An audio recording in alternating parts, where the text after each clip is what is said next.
আমি আজরাইলের জীবনী পড়তে গিয়ে পেয়েছিলাম যে কেমন কঠোরতে।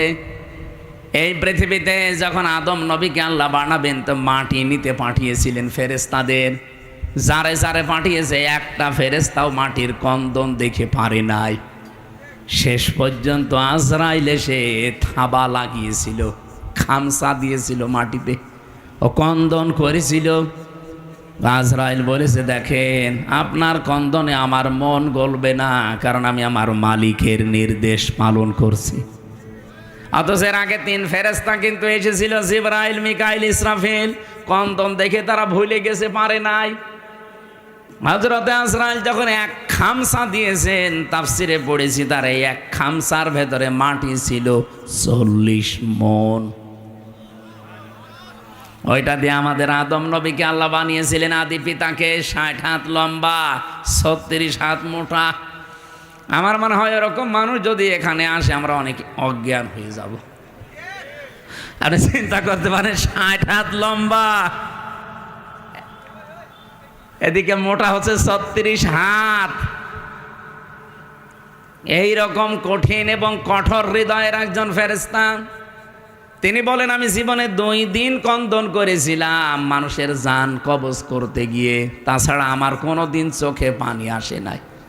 একদিনে আজরাইল এই সাদ্দাত যেদিন জন্ম নেয় ওই দিন, আর এই আর একদিন যেদিন ও মারা যায় ওই দিন। ও জন্ম হয়েছিল নদীর ভেতরে, সাগরে জাহাজ ডুবে গেলে ওর মা একটা কাঠের উপরে, তক্তার উপরে ভাসছিল। ওই সময় ওর জন্ম হয়। কাঠটা বুকের উপরে রেখে দিয়ে সন্তানটা কাঁধের উপরে রেখে এভাবে কষ্ট করে করে চলছিল। হঠাৎ আল্লাহ বললেন, আজরাইল এই মহিলার জান কবজ করে নিয়ে আস। আজরাইল এসেছিল, দৃশ্য দেখে বলছে, আল্লাহ এ অথই সাগরে এই ছেলেটা, তোমারে যা বলেছি কাজ করে আসো, কিছু দেখা লাগবে না। ও কিন্তু জান কবজ করার পরে মেয়েটা পানির নিচে তলিয়ে গেছে, আর এই বাচ্চাটা সাগরে ভাসছিল এই কাঠের ওপরে। ভাসতে ভাসতে এক কিনারায় পৌঁছিয়ে দিয়েছে ঢেউ তাকে। বাঘে নিয়ে তারে মানুষ করে বাঘের দুধ খেয়ে লোকটা বড় হয়েছে। বলেন তো কোথা থেকে কোথায় নিয়ে এসেছে আল্লাহ তাকে? এই লোকটা যেদিন হুদ নবীর কাছে নিজের পরিচয় দিয়ে যে জান্নাত জাহান্নামের কথা তুমি শোনালে, তোমার ওই জান্নাত আমার লাগবে না, আমি নিজে জান্নাত বানাবো। 20 বছর সময় নিয়ে 22,000 শ্রমিক কাজে লাগিয়ে ওর আয়ত্তে, ওর রাজ্যে যত সোনা রূপা ছিল সবগুলোকে একত্রিত করে ইট বানিয়েছে সোনা রূপা এগুলো দিয়ে দিয়ে। জান্নাতের ভেতরে ছোট ছোট খোপড়ি ঘর বানিয়েছে। হোর আর গেলমানের নাম শুনেছিল। এই জন্যে এলাকায় যারা যুবক যুবতী আছে 16 থেকে 30 বছর এই বয়সের উঠতি বয়সের যুবক যুবতীদেরকে নিয়ে ওই ঘরের ভেতরে ও বলেছে এটা হোর আর গেলমান। জান্নাত আজকে উদ্বোধন করবে। আমি ঘটনা বলার জন্য না, এখানে একটা শিক্ষা আছে, ভালো করে শুনবেন, কারণ আমাদের জন্য সামনে এটা হাসতে পারে। জান্নাতে যখন মেন গেটে যাবে আজকে উদ্বোধন করার জন্যে, একটা পিপিলিকা যাবার মতো কোনো রাস্তা নেই, এত কড়া পাহারা চলছে। হঠাৎ করে দেখে জান্নাতের মেন গেটে একজন ফকির বেশে লোক বসা। তো দেখেই রেগে গেছে, এখানে ঢুকলে কি করে? ফকির বেশে লোকটা বলছে, বাদশাহ একটু মাথা নিচ করেন ঘোড়ার পিঠ থেকে, আমি একটা কথা আপনাকে শোনাবো। বলে এখন না, পরে তোমার কথা শোনা যাবে, আমি আগে জান্নাত উদ্বোধন করে নেই। হযরতে আজরাইল ছিল ফেরেশতা। উনি ডাক দিয়ে বলছে, দেখেন আমি একবার যার কাছে আসি জীবনে ডবল আমার আর আশা লাগে না। আমি ফকির বেশে এসেছি, মনে হচ্ছে ফকির, আমি কিন্তু দুনিয়ার সাধারণ ফকির না, আমি আজরাইল। এই জানটা কবজ করবে। আল্লাহ রাব্বুল আলামিন নির্দেশ দিয়েছেন, ইযা জাজালুহুম লা ইয়াস্তাখিরুনা সাআতাও ওয়া লা ইয়াস্তাকদিমুন। যখন যার কাছে আজল চলে আসে মানে মরণ, ওকে আমি 1 সেকেন্ড আগেও দেই না, পরেও দেই না, নির্ধারিত সময় তুলে নেই। এই লোকটা জোর করে বলেছিল, ফেরেশতা একটু সময় দাও, আমি শুধু বানানো জান্নাতে এক নজর দেখেই চলে আসবো, তখন আমার জান নিয়ে নিও, আমার কোনো আফসোস নেই। ফেরেশতা বলেছে, না, জান্নাতের চৌকাঠ পর্যন্ত স্পর্শ করার কোনো অনুমতি আমার কাছে নেই। ঘোড়ার পিঠ থেকে লোকটা তারপরও জোর করে নামতে গিয়েছে, ওখান থেকে জান কবজ করেছে ঘোড়ার পিঠ থেকে। তাফসিরে তাবারিতে দেখেছি জান্নাতের চৌকাঠি স্পর্শ করার আগে ও মাটিতে ত্রাস করে পড়ে গেছে। এখানে আমার কয়েকটা শিক্ষা পেলাম, আপনারা হয়তো টের পাচ্ছেন না, তাই আমি কিন্তু টের পেয়েছি। এখানে শিক্ষাগুলো কি?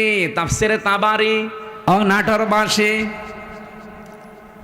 আজরাইল বলেন, এই দিন ও যখন আমার কাছে অনুমতি চাইছিল যে 20 বছর একাধারে 22,000 শ্রমিক কাজ করে, আমি বিশাল আকাঙ্ক্ষা নিয়ে আসি যে একটু প্রবেশ করে চলে আসব, আল্লাহর নির্দেশ ছিল না।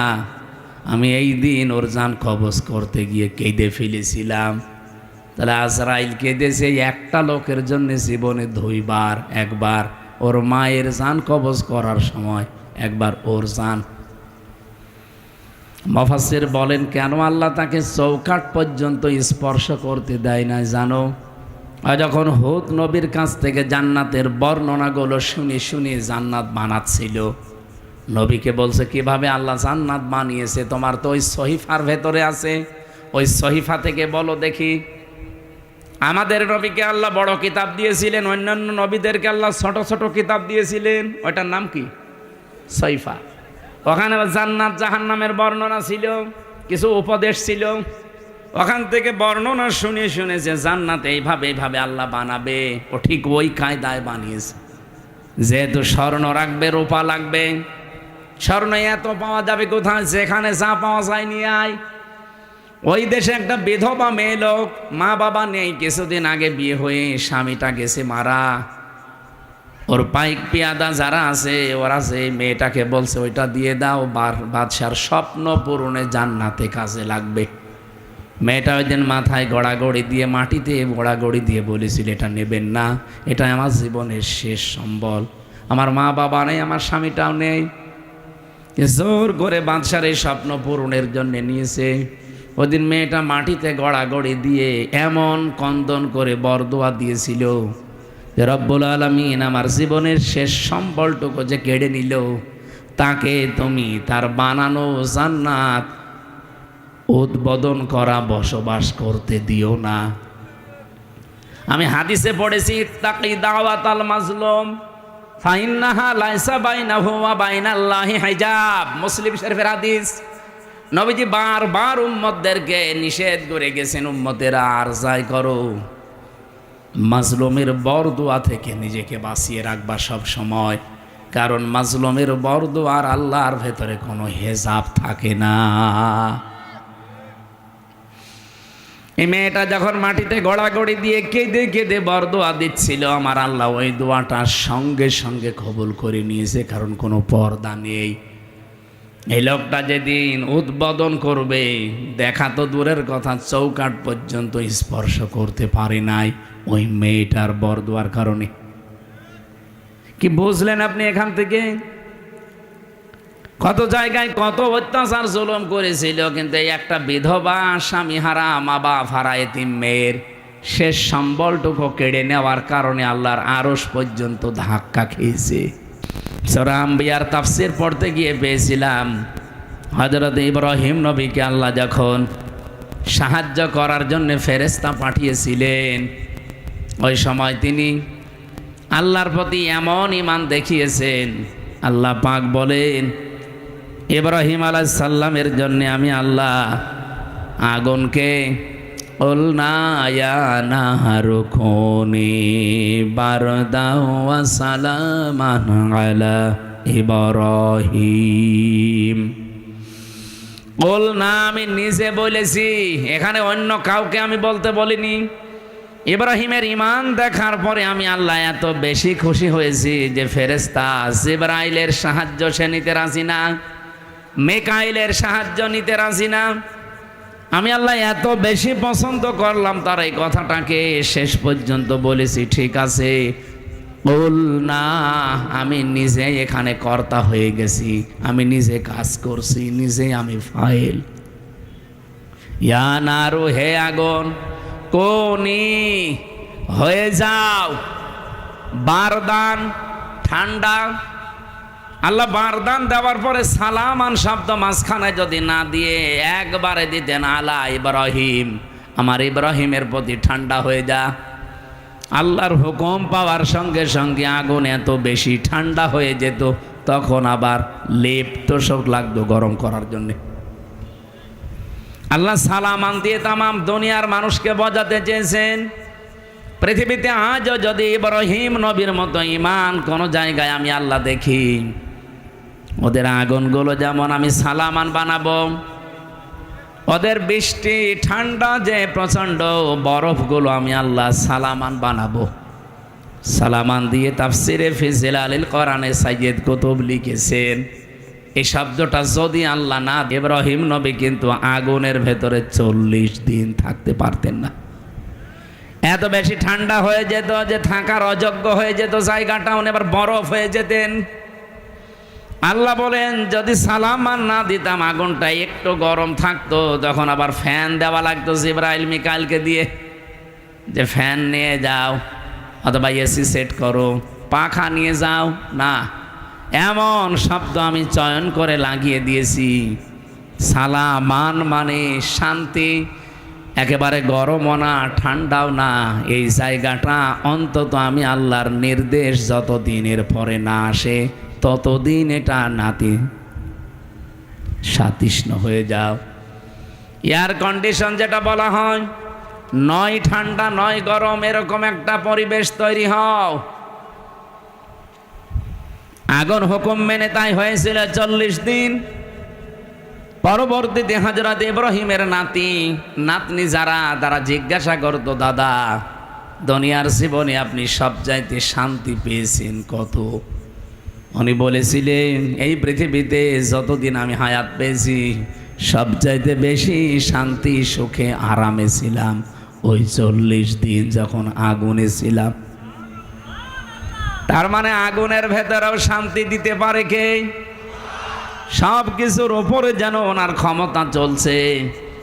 ইসরায়েলেদেরকে আমার মনে হচ্ছে আল্লাহ রাখবে না, কারণ এখন এরা আর পৃথিবীর কোনো মানুষের টার্গেট নেই, এরা সরাসরি টার্গেট হয়ে গেছে আমার আল্লাহর। এবার একটা পরিচিত আয়াত শোনাচ্ছে, ইন্নামাস সাবিলু আলাল্লাযীনা ইয়াযলিমুনান নাস ওয়া ইয়াবগুনা ফিল আরদি বিগাইরিল হক। এটা সূরা শুরার 42 নম্বর আয়াতে আছে, 25 নম্বর পারার 6 নম্বর পৃষ্ঠার 13 নম্বর লাইনে পাবেন।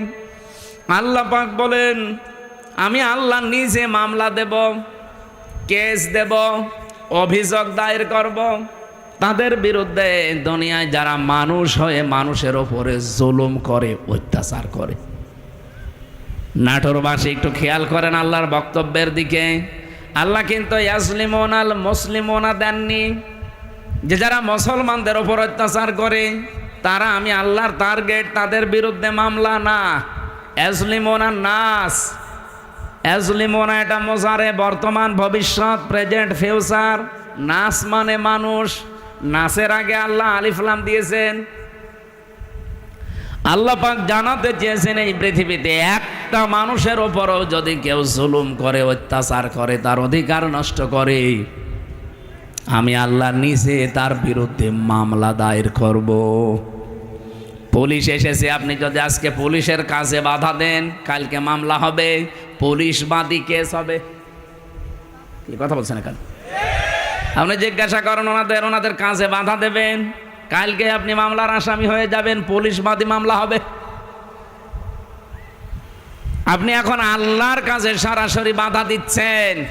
তার মানে এই দুনিয়াতে যেই মানুষগুলো মানুষ হয়ে মানুষের ওপরে জুলুম করে, তাদের অধিকার নষ্ট করে, তাদের বেঁচে থাকা কেড়ে নেয়, তারা কিন্তু আর সাধারণ নেই, তারা আল্লাহর মামলার আসামি। দুনিয়াতে পুলিশবাদী কেস হলে পুলিশই বিচার করতে পারে না, বিচারক আলাদা আছে। কথা বলছে না কেন? নাকি ওনারা কেস দিলে ওনারা বিচার করবে? না, জীবনও না। আলাদা আছে, ম্যাজিস্ট্রেট আছে, জজ আছে, বিচারপতি আছে, সেখানে আস্তে আস্তে উঠবে। যদি নাটোরের ম্যাজিস্ট্রেট কোর্টে যায়, এখান থেকে যাবে জজ কোর্টে। এই নাটোর জেলা যদি না হয়, এখান থেকে চলে যাবে হয়তো বিভাগীয় শহরে রাজশাহী। সেখান থেকে যদি না হয়, এখান থেকে চলে যাবে একেবারে রাজধানী ঢাকা হাইকোর্টে। হাইকোর্ট থেকে যদি না হয়, চলে যাবে সুপ্রিম কোর্টে। ওখানে আবার বেঞ্চ আলাদা আছে। এই যে বাংলাদেশের সিস্টেমগুলো দেখলেন, যারাই মামলা দিক তারা নিজেরা বিচার করতে পারে না, আলাদা আলাদা বেঞ্চ আছে। আর আল্লাহ বলেন, আমি নিজে মামলার দায়ের করব আর নিজেই বিচার করব। আপনি কথার ওজন টের পাচ্ছেন? আল্লাহ নিজে মামলা দায়ের করবে, নিজেই বাদী, আবার নিজেই বিচারপতি। সুতরাং এই 15.5 বছরে বাংলাদেশে যারা জুলুম করেছেন, আপনি নিজে তো জানেন যে আপনি জালেম কিনা। আপনি কিন্তু আর হামজার মামলার আসামি নেই, আপনি সরাসরি আল্লাহর মামলার আসামি। আমার নিজের মামলাটাই বলছি, মামলার আয়ু থেকে শুরু করে একেবারে যিনি নির্দেশ দিয়েছেন ওই পালিয়ে গেছে উনি, এই প্রত্যেকটা জায়গায় আমি দেখেছি এরা সব আমার উপরে অবিচার করেছে। কারণ মামলাটা যদি আমি সম্পৃক্ত থাকতাম, আল্লাহর কসম, কোরআন আমার সামনে, জীবনেও কোনো দিনে কথা তুলতাম না। কোরআন আমি মাথায় নিয়ে বলতে পারবো এই মামলা সম্পর্কে আল্লাহর কসম আমি কিচ্ছু জানি না। আনসারুল্লাহ বাংলা টিমের প্রধান নাকি আমি, অথচ ওই ছাতা যে কি আমি আজ পর্যন্ত জানি না। এমনকি মামলার আইও পুলিশ, উনি নিজেও বলতো আমারে যে হুজুর আমিও জানি আপনার কোনো দোষ নেই, তো করেন কেন? উপরের নির্দেশ। সব এইভাবেই চলছিল। তারপরেও তো আমার মামলার আইও নিজে বিচার করতে পারে নাই। মামলার বিচারপতি আলাদা, ম্যাজিস্ট্রেট যিনি রিমান্ড দেবে তিনি আলাদা, জজ যিনি বিচার করবে তিনিও আলাদা। আর আল্লাহ নিজে বিচার করবেন, আবার নিজেই মামলার বাদী। আপনি পারবেন না বাঁচতে। এই জন্য আমার ভয় হয় আপনাদের নিয়ে, যারা জুলুম করে ফেলেছেন, যার উপরে জুলুম করলেন তার কাছে যে আপনি আগে ক্ষমা চেয়ে নেন। যদি না পান, জীবনও আল্লাহ আপনাকে মাফ করবে না, কারণ এটা আল্লাহর দায়িত্বে নেই। এটা হক্কুল্লাহ না, এটা হক্কুল ইবাদ। হক্কুল্লাহ হলে আল্লাহ মাফ করে দিত। আপনি নামাজ পড়েননি, রোজা রাখেননি, হ্যাঁ, এটা আল্লাহর অধিকার। আপনাকে আল্লাহ ইচ্ছা করলে মাফ করে দেবে, ইচ্ছা করলে শাস্তি দেবে, এখানে কারো কোনো প্রশ্ন নেই। কিন্তু আপনি মানুষ হয়ে মানুষের অধিকার নষ্ট করলেন, তাদের বেঁচে থাকার অবলম্বন কেড়ে নিলেন, জীবনও আপনাকে আল্লাহ মাফ করবে না। এটা আল্লাহ তার উপরে দিয়েছে যার অধিকার আপনি নষ্ট করেছেন। তাফসিরে তাবারির ভেতরে একটা কাহিনী আছে, এটা সত্য মিথ্যা যাচাই করা না, আমি শুধু শিক্ষার জন্য বলছি। দুনিয়াতে যেই মানুষগুলো মানুষ হয়ে মানুষের ওপরে জুলুম করে, ওদের জীবনের কোনো আশা আমার আল্লাহ আর পূরণ করেন না। আপনি সূরা এটা হুদের ভেতরে পাবেন তাফসিরে। হযরতে হুদ আলাইহিস সালামের জামানায় যেই নবীকে আল্লাহ পাঠিয়েছিলেন, যে জামানায়, ওই জামানায় যে কাফের ছিল, আপনারা নাম সবাই জানেন, সাদ্দাদ। নাম শোনেননি? এই জঘন্যতম লোকটাকে পৃথিবীতে আজরাইল মাত্র 2 দিন কন্দন করেছিল মানুষের জান কবজ করতে গিয়ে। আজরাইলকেই দিয়েছে মাত্র 2 দিন। তাছাড়া আজ পর্যন্ত কারো জান কবজে আজরাইল কাঁদে নাই। আজরাইলের চোখে পানি আসা অত সহজ না। কি আপনি কি যত যাকে তাকে মনে করছেন? নাম শুনলেই বোঝা যাচ্ছে দয়া মায়া নেই। আজরাইল ওলিয়াতাওয়াফাকুম মালাকুল মাউতিল্লাযী ওয়াক্কিলা বিকুম সুম্মা ইলা রাব্বিকুম তুরজাউন। আমি আজরাইলের জীবনী পড়তে গিয়ে পেয়েছিলাম যে কেমন কঠোরতে। এই পৃথিবীতে যখন আদম নবীকে আল্লাহ বানাবেন, তো মাটি নিতে পাঠিয়েছিলেন ফেরেশতাদের। যারে যারে পাঠিয়েছে, একটা ফেরেশতাও মাটির কন্দন দেখে পারে নাই। শেষ পর্যন্ত আজরাইল এসে থাবা লাগিয়েছিল, খামসা দিয়েছিল মাটিতে, ও কন্দন করেছিল। আজরাইল বলেছে, দেখেন আপনার কন্দনে আমার মন গলবে না, কারণ আমি আমার মালিকের নির্দেশ পালন করছি। অথচ এর আগে 3 ফেরেশতা কিন্তু এসেছিল, জিবরাইল, মিকাইল, ইসরাফিল। কন্দন দেখে তারা ভুলে গেছে, পারে নাই। হযরতে আজরাইল যখন এক খামসা দিয়েছেন, তাফসিরে পড়েছি তার এই এক খামসার ভেতরে মাটি ছিল 40 মণ। ওইটা দিয়ে আমাদের আদম নবীকে আল্লাহ বানিয়েছিলেন, আদি পিতাকে। 60 হাত লম্বা, 36 হাত মোটা। আমার মনে হয় এরকম মানুষ যদি এখানে আসে, আমরা অনেক অজ্ঞান হয়ে যাব। আপনি চিন্তা করতে পারেন, 60 হাত লম্বা, এদিকে মোটা হচ্ছে 36 হাত। এই রকম কঠিন এবং কঠোর হৃদয়ের একজন ফেরেশতা। তিনি বলেন, আমি জীবনে 2 দিন কন্দন করেছিলাম মানুষের জান কবজ করতে গিয়ে, তাছাড়া আমার কোনো দিন চোখে পানি আসে নাই। একদিনে আজরাইল, এই সাদ্দাত যেদিন জন্ম নেয় ওই দিন, আর এই আর একদিন যেদিন ও মারা যায় ওই দিন। ও জন্ম হয়েছিল নদীর ভেতরে, সাগরে জাহাজ ডুবে গেলে ওর মা একটা কাঠের উপরে, তক্তার উপরে ভাসছিল। ওই সময় ওর জন্ম হয়। কাঠটা বুকের উপরে রেখে দিয়ে সন্তানটা কাঁধের উপরে রেখে এভাবে কষ্ট করে করে চলছিল। হঠাৎ আল্লাহ বললেন, আজরাইল, এই মহিলার জান কবজ করে নিয়ে আস। আজরাইল এসেছিল, দৃশ্য দেখে বলছে, আল্লাহ, এ অথই সাগরে এই ছেলেটা, তোমারে যা বলেছি কাজ করে আসো, কিছু দেখা লাগবে না। ও কিন্তু জান কবজ করার পরে মেয়েটা পানির নিচে তলিয়ে গেছে, আর এই বাচ্চাটা সাগরে ভাসছিল এই কাঠের ওপরে। ভাসতে ভাসতে এক কিনারায় পৌঁছিয়ে দিয়েছে ঢেউ তাকে। বাঘে নিয়ে তারে মানুষ করে বাঘের দুধ খেয়ে লোকটা বড় হয়েছে। বলেন তো কোথা থেকে কোথায় নিয়ে এসেছে আল্লাহ তাকে? এই লোকটা যেদিন হুদ নবীর কাছে নিজের পরিচয় দিয়ে যে জান্নাত জাহান্নামের কথা তুমি শোনালে, তোমার ওই জান্নাত আমার লাগবে না, আমি নিজে জান্নাত বানাবো। 20 বছর সময় নিয়ে 22,000 শ্রমিক কাজে লাগিয়ে ওর আয়ত্তে, ওর রাজ্যে যত সোনা রূপা ছিল সবগুলোকে একত্রিত করে ইট বানিয়েছে, সোনা রূপা এগুলো দিয়ে দিয়ে। জান্নাতের ভেতরে ছোট ছোট খোপড়ি ঘর বানিয়েছে। হোর আর গেলমানের নাম শুনেছিল। এই জন্যে এলাকায় যারা যুবক যুবতী আছে 16 থেকে 30 বছর এই বয়সের, উঠতি বয়সের যুবক যুবতীদেরকে নিয়ে ওই ঘরের ভেতরে ও বলেছে এটা হোর আর গেলমান। জান্নাত আজকে উদ্বোধন করবে। আমি ঘটনা বলার জন্য এখানে একটা শিক্ষা আছে, ভালো করে শুনবেন, কারণ আমাদের জন্য সামনে এটা হাসতে পারে। জান্নাতে যখন মেন গেটে যাবে আজকে উদ্বোধন করার জন্যে, একটা পিপিলিকা যাবার মতো কোনো রাস্তা নেই, এত কড়া পাহারা চলছে। হঠাৎ করে দেখে জান্নাতের মেন গেটে একজন ফকির বেশে লোক বসা। তো দেখেই রেগে গেছে, এখানে ঢুকলে কি করে? ফকির বেশে লোকটা বলছে, বাদশাহ, একটু মাথা নিচ করেন ঘোড়ার পিঠ থেকে, আমি একটা কথা আপনাকে শোনাবো। বলে এখন না, পরে তোমার কথা শোনা যাবে, আমি আগে জান্নাত উদ্বোধন করে নেই। হযরতে আজরাইল ছিল ফেরেশতা। অনেক ডাক দিয়ে বলছে, দেখেন আমি একবার যার কাছে আসি জীবনে ডবল আমার আর আশা লাগে না। আমি ফকির বেশে এসেছি, মনে হচ্ছে ফকির, আমি কিন্তু দুনিয়ার সাধারণ ফকির না, আমি আজরাইল। এই জানটা কবজ করবে। আল্লাহ রাব্বুল আলামিন নির্দেশ দিয়েছেন, ইযা জাজালুহুম লা ইয়াস্তাখিরুনা সাআতাও ওয়া লা ইস্তাকদিমুন।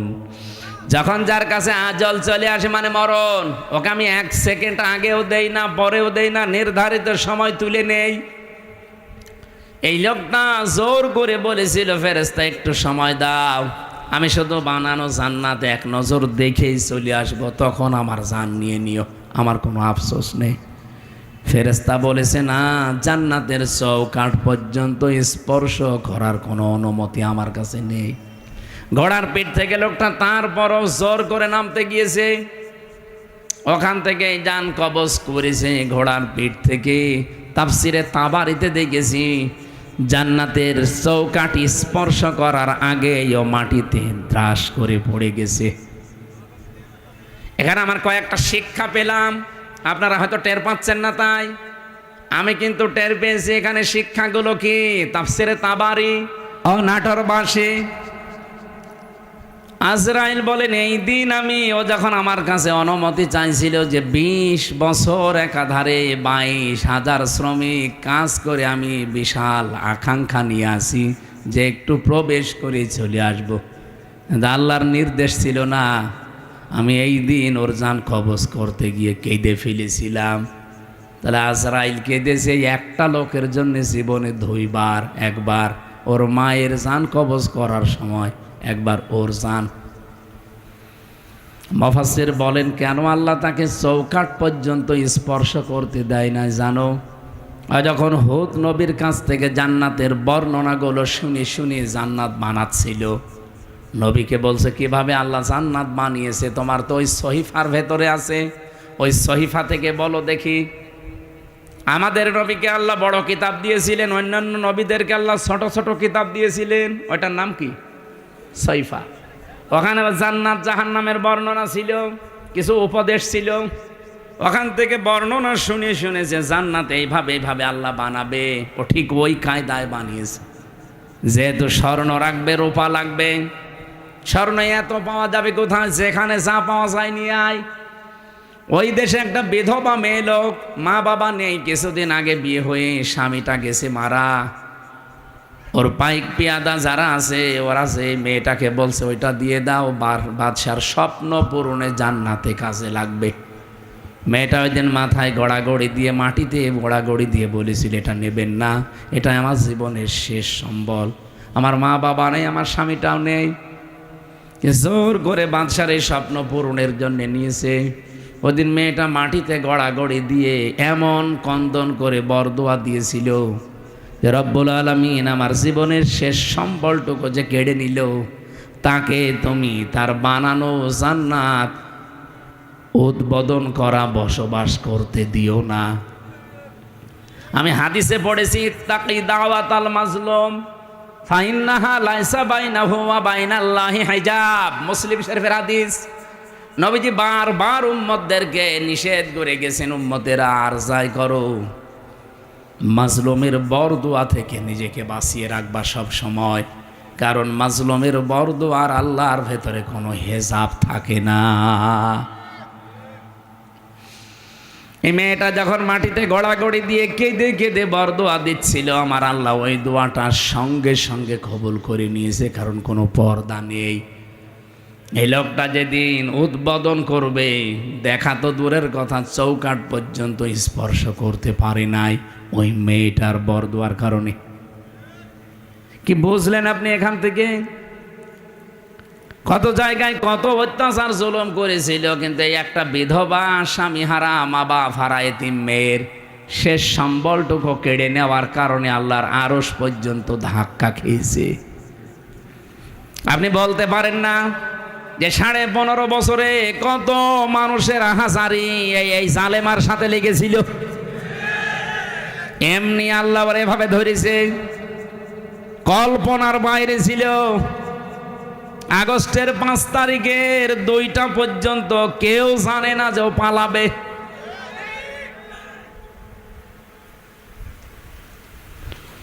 আমার মনে হয় এই বিধবা মেয়ে লোকটার মতো, এই এতিম মেয়েটার মতো হাজার হাজার মায়ের, স্বামীর, বোনের, এতিম সন্তানের আর্তনাদ, বরদোয়া, চোখের পানি এই জালেমা মহিলার ক্ষমতার সাথে লেগেছিল।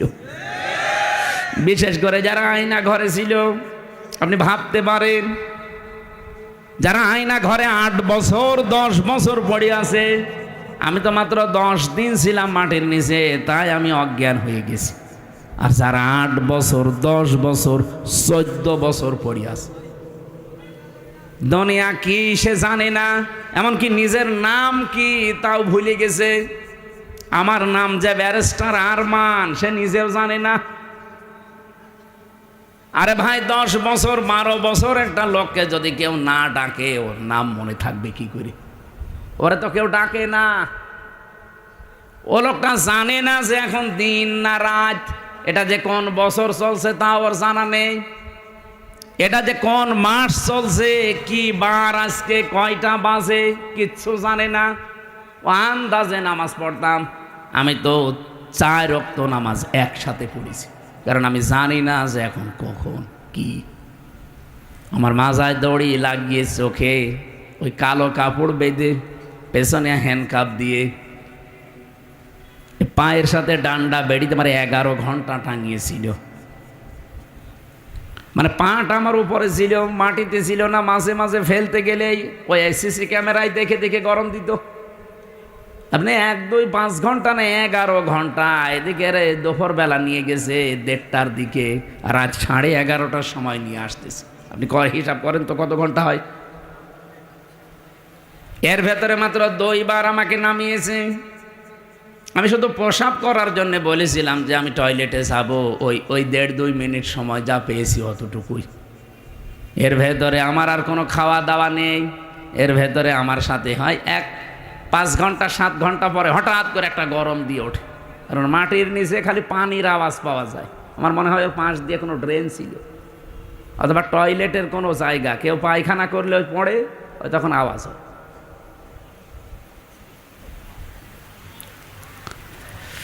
তাও তো আমি মিনিটায় ছিলাম। বিগটা কত কঠিন হতে পারে বলেন।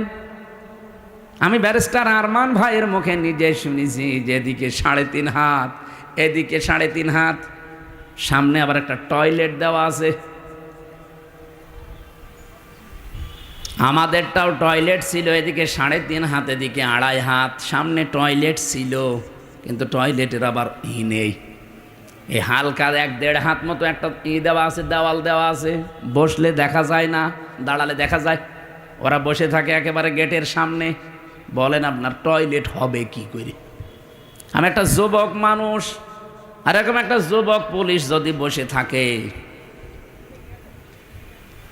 এই কঠিন পরিস্থিতিগুলো যারা তৈরি করেছিল, কত মানুষের তাহাজ্জুদের চোখের কন্দন পানি ওই জালেমার চেয়ারের সাথে লেগেছিল।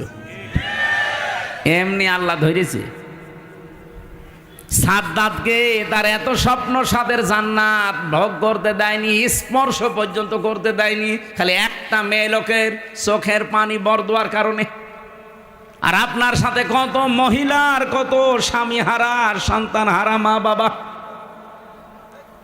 তাদের চোখের পানি মিলে আছে। আমার এখন যেটা মেজো মেয়ে, ওটা তো ছোট ছিল, ওর আমি 7 মাস রেখে গিয়েছিলাম।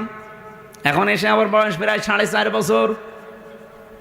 এর যে কত কন্দন করেছে, এমনকি এই যে পুলিশ এসে ভ্যানে করে আমাদের নিয়ে যায়, পিছন ভ্যানে আমার এই মেয়েটা এরকম ঝুলিয়েছিল। এ ছবি দেখেননি? আমার মনে হয় ছবিটা দেখে তামাম দুনিয়াকে দিয়েছে ওই দিন। প্রশাসনের সর্বোচ্চ দায়িত্ব ওই সময় যারা ছিল গোয়েন্দা বিভাগে, তারা পর্যন্ত আমার বাড়িতে কল দিয়েছিল যে এই দৃশ্য আর মানা যায় না। আমরা এতদিনও জানতাম যে হুজুরের কোনো দোষ নেই, এখনও জানি, কিন্তু আমাদের হাত বাঁধা ছিল। কিন্তু না, এ দৃশ্য দেখে মানুষ আর ঠিক থাকতে পারে না। বিভিন্ন জায়গা থেকে শুধু উল্টাপাল্টা কথা আসতেছে, যা আপনার ছেলেকে ছেড়ে দিলাম। আমার ভাইরা, আমি এখান থেকে তাফসিরের যে শিক্ষাটা দিতে চাই আমি নিজে এবং আপনাদেরকে, শুধু আপনাদের না, এটা রেকর্ড হচ্ছে, সারা পৃথিবীর মানুষ যারা আছে, জুলুম করলে কিন্তু কাঙ্ক্ষিত স্থানে পৌঁছানো যায় না। এটা কি কোরআনের কথা বিশ্বাস করেন?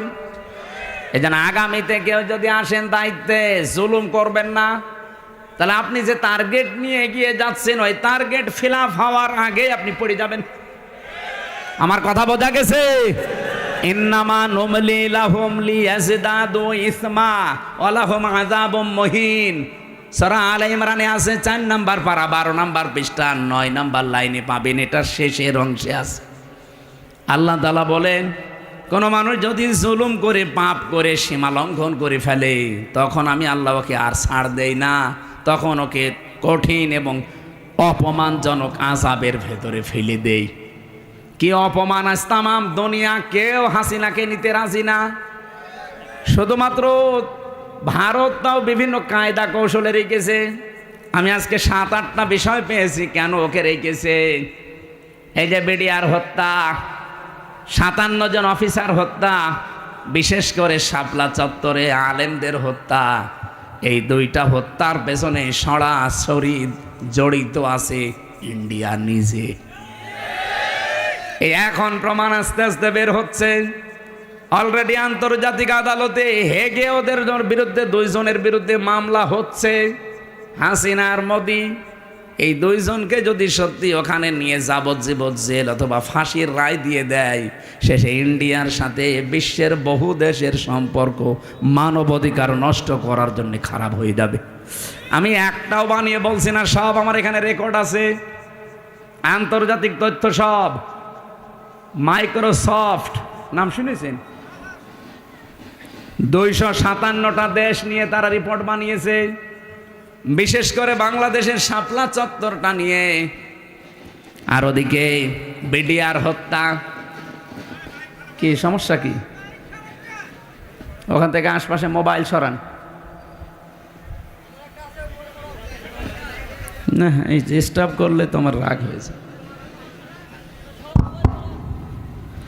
মোবাইল আশপাশ থেকে সরান না কেন?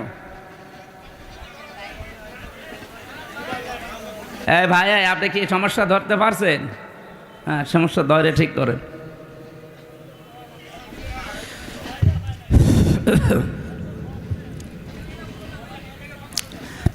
আমার ভাইরা, যে কথা তুলেছিলাম এখান থেকে আমার নিজের কাছে এই কথা মনে হচ্ছে।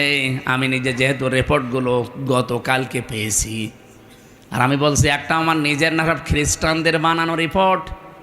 ওরা তো আমার বন্ধু না, মুসলমানদের বন্ধু খ্রিস্টানরা। ওরা যখন এগুলো দিয়েছে আগস্টের 5 তারিখের পর থেকে আজকে মে মাসের 5 তারিখ চলছে, এই একাধারে 9 মাস বারবার ইন্ডিয়া এদিকে বিএনপিকে ধরে, জামাত ইসলামকে ধরে, রাজনৈতিক যত দল আছে বড় বড় তাদেরকে বারবার, বিশেষ করে সেনাবাহিনী যারা আছে এদেশে, এদেরকে চেষ্টা করেছে যে যে কোনো কায়দায় যেন এটা বন্ধ করা যায়। এটা বন্ধ ইউনুস করেনি, এটা অলরেডি চালু হয়ে গেছে। আন্তর্জাতিক আদালতে মামলা অলরেডি হয়ে গেছে, এখন এদেরকে ডাকা আরম্ভ করবে সামনে। ইন্ডিয়া বেশ ভালোভাবে জানে, প্রমাণ সব তো আছে ইন্টারনেটে। শাপলা চত্বরে কিভাবে কি করেছেন সব প্রমাণ এখন বের করে ফেলছে। পৃথিবী এত উপরে চলে গেছে। এখন যদি সত্যিই মোদির বিরুদ্ধে এই মামলা হয়ে রায় হয়ে যায় হেগে, আন্তর্জাতিক আদালতে এই হেগে যদি সত্যি রায় হয়ে যায়, আপনি বিশ্বাস করেন সামনে ইন্ডিয়ার সাথে বড় বড় চুক্তি বিশ্বের যেগুলো আছে সব তারা মানব অধিকারের দোহাই দিয়ে বন্ধ করে দেবে। ওদের সাথে ব্যবসার চুক্তি বন্ধ, ওদের দেশের লোক আরো বাইরে যারা আছে ওদের সব পাঠিয়ে দেবে।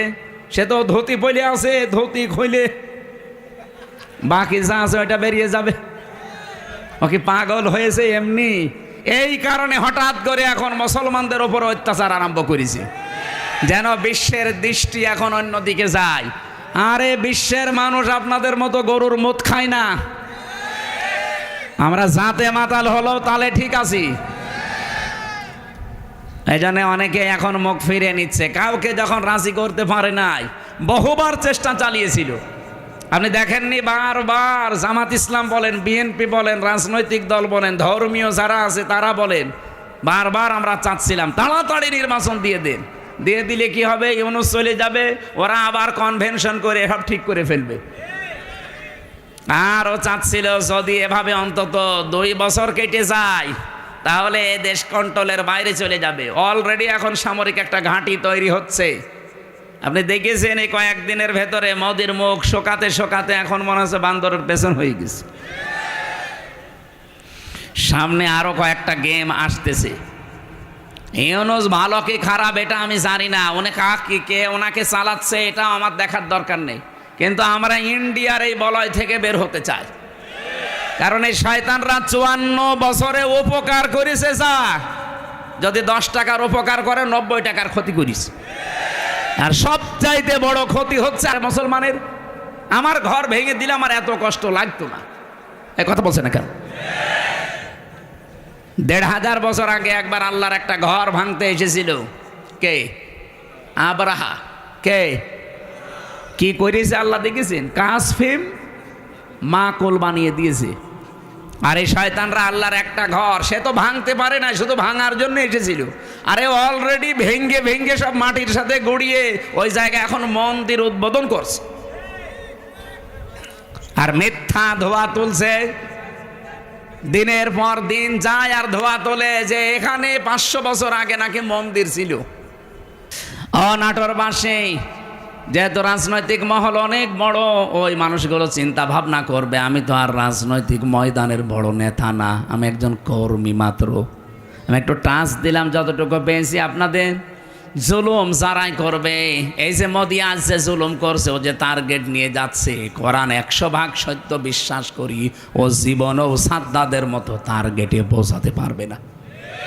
টার্গেটে পৌঁছানোর আগেই দেখবেন পড়ে যাবে। চা বিক্রি করতো, পরবর্তীতে দেখবেন তামাক বিক্রি করবে, নিচে নামিয়ে দেবেন আল্লাহ। চা বিক্রি করতো, ওরা তামাক বিক্রি করাবে।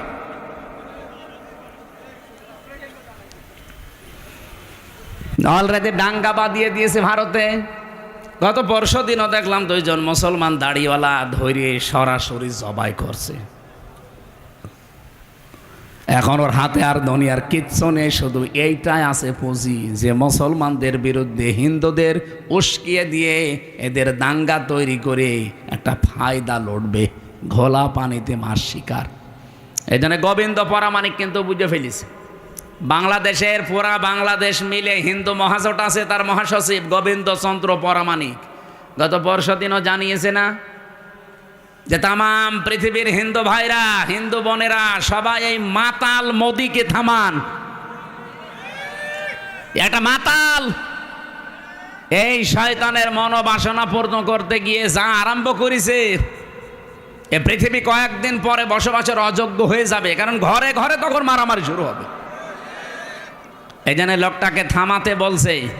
আমরাও চাই হিন্দু ভাইরা যারা আছেন, অন্যান্য খ্রিস্টান ধর্মের যারা আছেন, খ্রিস্টান ভাইদের কি বিবেক বুদ্ধি সব কি লোপ পেয়েছে? আপনাদের মেয়েকে, আপনাদের বোনকে এই ইন্ডিয়ার বুকে ওরা উলঙ্গ করে রাস্তায় হাঁটিয়েছে 17 সালে।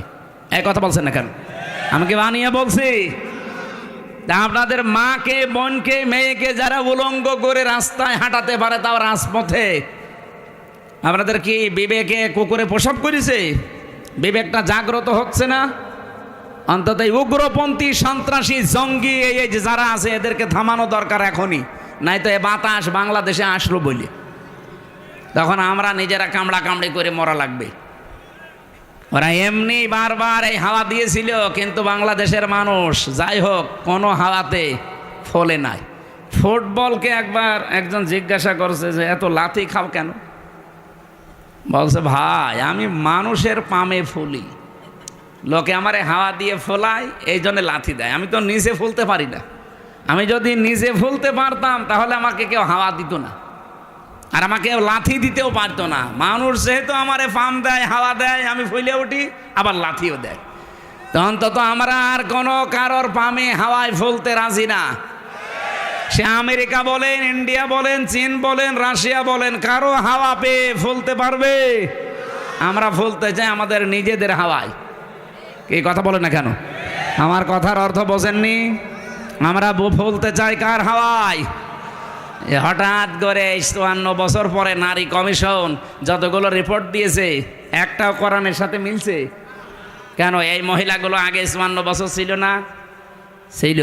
হঠাৎ এটা করছে কেন? এদের পেছনে রাঘব বোয়াল আছে, কারা আছে এখন টের পাওয়া যাচ্ছে।